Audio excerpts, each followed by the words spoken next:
जय हिंद। कैसे हैं आप लोग? उम्मीद करता हूँ अच्छे होंगे और आपकी तैयारी बहुत बढ़िया चल रही होगी। ये कुछ क्वेश्चन है, 25 क्वेश्चन है बायोमैकेनिक्स और किन्सियोलॉजी के। ये इंपॉर्टेंट चैप्टर है, इंपॉर्टेंट टॉपिक है। तो पहले ये क्वेश्चन देख लेते हैं, बाद में इसका हम डेप्थ पकड़ेंगे।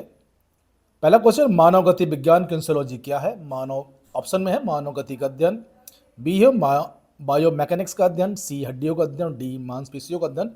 तो सही उत्तर क्या है इसका? सही उत्तर होगा आपका मानव गति का अध्ययन। क्वेश्चन नंबर 2 है, बायोमैकेनिक्स का एडवांस फॉर्म क्या है? काइंसियोलॉजी, स्पोर्ट्स साइंस, एडवांस एनाटॉमी और बायो इन्फॉर्मेटिक्स। तो जो सही उत्तर होगा क्या होगा? सही उत्तर होगा आपका काइंसियोलॉजी। ठीक है। किन्सियोलॉजी के अंदर कैसिस और लॉजी शब्दों का अर्थ क्या है? गति और विज्ञान, मानव और गति, शरीर और विज्ञान, जीवन और गति। तो जो सही उत्तर होगा, सही उत्तर होगा आपका गति और विज्ञान। ठीक है। क्वेश्चन नंबर 4 है, किस रूप में मानव और गैर मानव शरीर की गति वैज्ञानिक अध्ययन किया जाता है?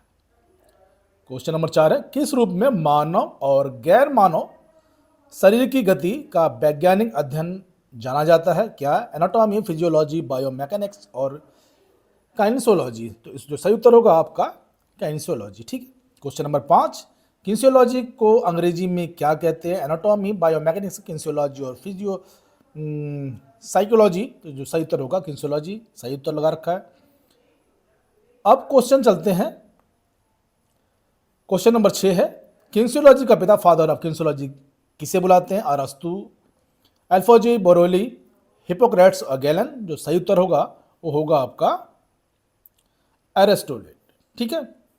इनके बारे में डिटेल ये डिटेल है इनका। आप लोग चाहे तो देख सकते हैं, चाहे तो स्क्रीनशॉट ले सकते हैं।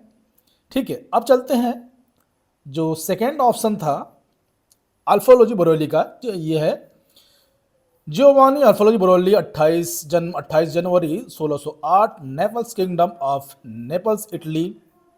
और इनका जो डेथ हुआ है 31 दिसंबर 1679, रोम में। इन्होंने फिजियोलॉजिस्ट और भौतिक विज्ञानी थी। इन्होंने इनका जो जिन्होंने स्थितिकी और गतिशीलता के नियमों के अनुसार मांसपेशियों गति और शरीर के अन्य कारकों की व्याख्या करने की वाले पहले व्यक्ति थे। कौन थे ये थे, इसका जो उत्तर हम लोग पकड़ेंगे ये थे। ठीक है। तो इसका क्वेश्चन आगे आएगा। ठीक है। अब चलते हैं 7वां, बायो और मैकेनिक्स शब्दों का अर्थ क्या है? शरीर और शक्ति, जीवन और यांत्रिक, गति और विज्ञान, शरीर और विज्ञान। तो जो सही उत्तर होगा वो होगा आपका जीवन और यांत्रिक। ठीक है। 8वां क्वेश्चन, बायोमैकेनिक्स को किस रूप में परिभाषित किया जाता है? फिर क्वेश्चन सुनिए, बायोमैकेनिक्स को किस रूप में परिभाषित किया जाता है? हड्डियों का अध्ययन, मानव गति का अध्ययन, जीवन प्रणाली में यांत्रिक प्रक्रिया का अध्ययन, रक्त संचार और अध्ययन। तो जो सही उत्तर होगा आपका जीवन प्रणाली में यांत्रिक प्रक्रिया का अध्ययन। किन्सियोलॉजी और बायोमैकेनिक्स का में मूल अंतर क्या है? इंपॉर्टेंट क्वेश्चन है। बायोमैकेनिक्स यांत्रिक दृष्टिकोण पर केंद्रित है, किन्सियोलॉजी केवल मानव गति शामिल है। दोनों समान हो, किन्सियोलॉजी केवल हड्डियों का अध्ययन। तो जो सही उत्तर होगा आपका बायोमैकेनिक्स यांत्रिक दृष्टिकोण पर केंद्रित है। क्वेश्चन नंबर 10, किन्सियोलॉजी के मुख्य विषय कौन कौन से हैं? बायोकेमिस्ट्री, फिजियोलॉजी, मनोविज्ञान और बायोमैकेनिक्स, खगोल विज्ञान और भौतिकी। जो सही उत्तर होगा आपका फिजियोलॉजी, मनोविज्ञान और बायोमैकेनिक्स। ठीक है। क्वेश्चन नंबर 11, बायोमैकेनिक्स में किन कारकों का अध्ययन किया जाता है? बायोमैकेनिक्स में किन कारकों का अध्ययन किया जाता है? हड्डियों और रक्त संचार, जोड़ों और मांसपेशियों की यांत्रिक तंत्र और मानव विकास। तो सही उत्तर होगा आपका जोड़ों और मांसपेशियों की यांत्रिक। ठीक है। क्वेश्चन नंबर 12, किन्सियोलॉजी जैसे मल्टी डिसिप्लिनरी फील्ड में कार्य करता है? ऑप्शन इन्होंने क्वेश्चन मार्क डाला है। ठीक है। इसमें पूछ रहा है केवल हड्डियों के अध्ययन के माध्यम से, केवल खेल के विज्ञान के माध्यम से, सी है भौतिकी, मनोविज्ञान और एनाटॉमिक के संयोजन के माध्यम से, और डी है खगोल विज्ञान के साथ। तो जो सही उत्तर होगा वो होगा आपका भौतिकी, मनोविज्ञान, एनाटॉमी के संयोजन के माध्यम से। क्वेश्चन नंबर 12 का सी। ठीक है। क्वेश्चन नंबर 13, बायोमैकेनिक्स किन्सियोलॉजी की किस शाखा को दर्शाता है? क्वेश्चन नंबर 13, बायोमैकेनिक्स किन्सियोलॉजी की किस शाखा को दर्शाता है? यांत्रिक दृष्टिकोण, मनोवैज्ञानिक दृष्टिकोण, जैविक दृष्टिकोण और तंत्रिका दृष्टिकोण। तो जो सही उत्तर होगा आपका यांत्रिक दृष्टिकोण। ठीक है। क्वेश्चन नंबर 14, मानव गति विज्ञानी का मुख्य उद्देश्य क्या होता है? मानव गति विज्ञानी का मुख्य उद्देश्य क्या होता है? हड्डियों का अध्ययन, रक्त प्रवाह का अध्ययन, शरीर में गति को समझना और सुधारना, मांसपेशियों का परीक्षण। जो सही उत्तर होगा आपका शरीर की गति को समझना और सुधारना। ठीक। क्वेश्चन नंबर 15, बायोमैकेनिक्स में कौन कौन से परीक्षण और विश्लेषण के उपकरण होते हैं? बायोमैकेनिक्स में कौन कौन से परीक्षण और विश्लेषण के उपकरण होते हैं? थर्मामीटर, मैनोमीटर, गति सेंसर और बल प्लेट्स और रक्तचाप उपकरण। तो जो सही उत्तर होगा सी होगा। ठीक है, गति सेंसर और बल प्लेट्स। क्वेश्चन नंबर 16, किनेसियोलॉजी में विभिन्न अनुप्रयोग क्या हैं? खेल प्रदर्शन सुधार, पुनर्वास और फिटनेस, चिकित्सा अध्ययन, भूगोल और खगोल विज्ञान। जो सही उत्तर होगा, इसका सही उत्तर होगा ए, खेल प्रदर्शन में सुधार, पुनर्वास और फिटनेस। ठीक है। क्वेश्चन नंबर 17, बायोमैकेनिक्स में जोड़ की मैकेनिक्स का मतलब क्या होता है? इसका ऑप्शन ए है रक्त प्रवाह, बी है यांत्रिक कार्य, सी है जोड़ की गतियों का अध्ययन, डी है मांसपेशियों का अध्ययन। जो उत्तर होगा जोड़ की गतियों का अध्ययन। ठीक है। क्वेश्चन नंबर 18, और इसका मैंने उत्तर पहले बताया था लेकिन फिर भी चलिए। एरिस्टोटल और अल्फोंसो बरोली को किन विज्ञानों के पिता माना जाता है? ये इंपॉर्टेंट क्वेश्चन, देखिए ध्यान रखिए। एनाटॉमी और फिजियोलॉजी, किनेसियोलॉजी और बायोमैकेनिक्स, भूगोल और खगोल विज्ञान, शरीर रचना और जंतु विज्ञान। तो जो उत्तर होगा किनेसियोलॉजी और बायोमैकेनिक्स। ठीक है। अब इसको यहाँ देखते हैं क्या है। अरिस्टोटल को किनेसियोलॉजी का पिता माना जाता क्योंकि उन्होंने शरीर की गति और उसके कार्यों का गहराई से अध्ययन किया। वहीं अल्फोंसो बरोली को बायोमैकेनिक्स का पिता माना जाता है क्योंकि उन्होंने शरीर की गति, यांत्रिक सिद्धांतों को वैज्ञानिक दृष्टिकोण से समझने में महत्वपूर्ण योगदान दिया। ये इनका इमेज है। ठीक है। अब चलते हैं क्वेश्चन नंबर 19, स्पोर्ट्स बायोमैकेनिक्स का मुख्य लक्ष्य क्या होता है? रक्त संचार का अध्ययन, खेल तकनीकों का यांत्रिक विश्लेषण, शरीर में हड्डियों का अध्ययन और तंत्रिका तंत्र। जो उत्तर होगा बी, खेल में तकनीकियों का यांत्रिक विश्लेषण। ठीक है। 20वां क्वेश्चन है, किनेसियोलॉजी के अंतर्गत मनोविज्ञान की क्या भूमिका होती है? जोड़ों की गति का अध्ययन, मनोविज्ञान पहलुओं का अध्ययन, मांसपेशियों का परीक्षण और रक्त संचार। तो जो सही उत्तर होगा मनोवैज्ञानिक पहलुओं का अध्ययन। ठीक है। अब इन क्वेश्चनों को समझने के लिए हम चलते हैं नोट्स पे। ये इसके नोट्स हैं। अगर हम इसको दिखाइए, आप लोग छोटा देगा लेकिन फिर भी चलिए। किनेसियोलॉजी और बायोमैकेनिक्स का परिभाषा, आवाज़ आप लोग सुनते रहिए।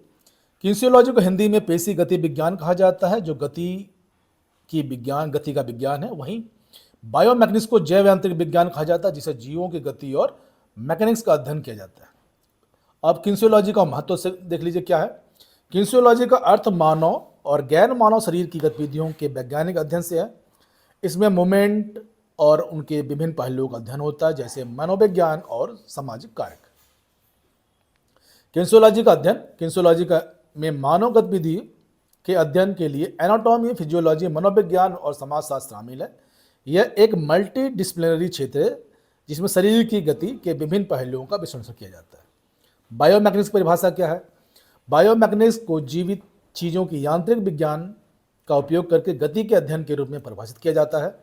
यह फिजिक्स की एक शाखा है जो गति और बल के विवरण और उनके उत्पत्ति का अध्ययन करती है। ठीक है। तो बायोमैकेनिक्स समझ में आ गया। बायोमैकेनिक्स का अध्ययन क्या है? बायोमैकेनिक्स जीवित चीज़ों पर लागू होती है और उसमें गति के यांत्रिक पहलुओं का विश्लेषण शामिल है। इस अध्ययन में बल और गति की उत्पत्ति, जॉइंट्स की गतिशीलता और शारीरिक गतिविधियों की यांत्रिकी का अध्ययन होता है। ठीक है। किनेसियोलॉजी और बायोमैकेनिक्स का संबंध क्या है? किनेसियोलॉजी एक व्यापक क्षेत्र जिसमें बायोमैकेनिक्स एक उपशाखा के रूप में होती है। किनेसियोलॉजी एक छतरी की भांति है जिसमें बायोमैकेनिक्स के साथ साथ शरीर रचना विज्ञान, मनोविज्ञान और समाजशास्त्र आते हैं। बायोमैकेनिक्स का व्यवहारिक उपयोग क्या है? बायोमैकेनिक्स का उपयोग खेल में प्रदर्शन, उपकरण विकास, चोट की रोकथाम और पुनर्वास में होता है। उदाहरण के तौर पर स्विमिंग सूट, स्पोर्ट्स शूज और अन्य खेल उपकरणों बायोमैकेनिक्स सिद्धांत पर ही डिजाइन किया जाता है। क्लियर? किनेसियोलॉजी का योगदान क्या है? किनेसियोलॉजी का उपयोग शारीरिक चिकित्सा, खेल, कोचिंग, स्वास्थ्य प्रबंधन और शिक्षण में किया जाता है। इनके विभिन्न प्रयोगों में शारीरिक क्रियाओं की गहनता, मानसिकता और सामाजिक कारणों का अध्ययन होता है। विशेष क्षेत्रों में बायोमैकेनिक्स और किनेसियोलॉजी किन्सियोलॉजी और बायोमैकेनिक्स के अध्ययन के विभिन्न पहलुओं पर एनाटॉमी, फिजियोलॉजी, मोटर कौशल और समाजशास्त्र शामिल है। इन सभी पहलुओं का गहन अध्ययन किया जाता है ताकि मानव और गैर मानव गतिविधियों का उत्कृष्टता प्राप्त कर सके। किन्सियोलॉजी के अधिक अध्ययन के क्षेत्र हैं। ये चीज़ आप लोगों को नोट भी करना है और जब मैं बोल रहा हूँ उसको लिखते भी जाइएगा, स्क्रीनशॉट भी ले सकते हैं। किन्सियोलॉजी का अधिक अध्ययन क्षेत्र क्या है? शरीर रचना विज्ञान, एनाटॉमी, मानव शरीर की संरचना और कार्यप्रणाली को समझना। शरीर विज्ञान, फिजियोलॉजी, शारीरिक गतिविधियों के दौरान शरीर की प्रक्रिया का अध्ययन। मनोविज्ञान, साइकोलॉजी, मानसिक कारकों और प्रेरणा का अध्ययन। समाजशास्त्र, सोशियोलॉजी, सामाजिक और सांस्कृतिक पहलुओं का अध्ययन। बायोमैकेनिक्स की तकनीकी पहलू क्या है? देखिए, गतिविधि का यांत्रिक विश्लेषण, गति के दौरान ज्वाइंट्स के एंगल और बल का विश्लेषण, ज्वाइंट्स की यांत्रिक ज्वाइंट्स का अध्ययन और उनके मूवमेंट का विश्लेषण, शरीर की आकृति का विश्लेषण, शरीर के आकार और उसकी गतिविधि का अध्ययन, खेल और उपचार के लिए बायोमैकेनिक्स, खेल का उपकरण डिजाइन करना, उपकरणों का विकास और कार्यप्रणाली, चोट की रोकथाम और उपचार, खेल से संबंधित चोटों की रोकथाम और प्रबंधन, अनुसंधान और विकास, प्रदर्शन के दौरान प्रदर्शन के सुधार लाने के लिए कई तकनीकों का उपकरण का विकास। अब निष्कर्ष क्या है? किन्सियोलॉजी और बायोमैकेनिक्स गतिविधियों का वैज्ञानिक अध्ययन शामिल है, जहाँ किन्सियोलॉजी एक व्यापक क्षेत्र है जिसमें बायोमैकेनिक्स एक महत्वपूर्ण उपशाखा है। वहीं बायोमैकेनिक्स उपकरण और तकनीकी का प्रदर्शन सुधारने में महत्वपूर्ण भूमिका निभाती है। सारांश: किन्सियोलॉजी मानव और गैर मानव गतिविधियों का व्यापक अध्ययन करती है, जबकि बायोमैकेनिक्स यांत्रिक विज्ञान का उपयोग करके जीवित चीज़ों की गति का विश्लेषण करती है। इन दोनों का उपयोग खेल, चिकित्सा, अन्य शारीरिक गतिविधियों में सुधार के लिए किया जाता है। ठीक है, तो ये आपके 20 क्वेश्चन है, इंपॉर्टेंट है और इससे रिलेटेड ये इमेज देख सकते हैं आप लोग। ठीक है, ये चाहे तो आप स्क्रीनशॉट ले सकते हैं। इसके साथ ही जय हिंद, जय भारत, खुश रहिए, स्वस्थ रहिए, मस्त रहिए, नोट्स बनाते रहिए, तैयारी करते रहिए। ठीक है, इसके साथ ही thank you all of you.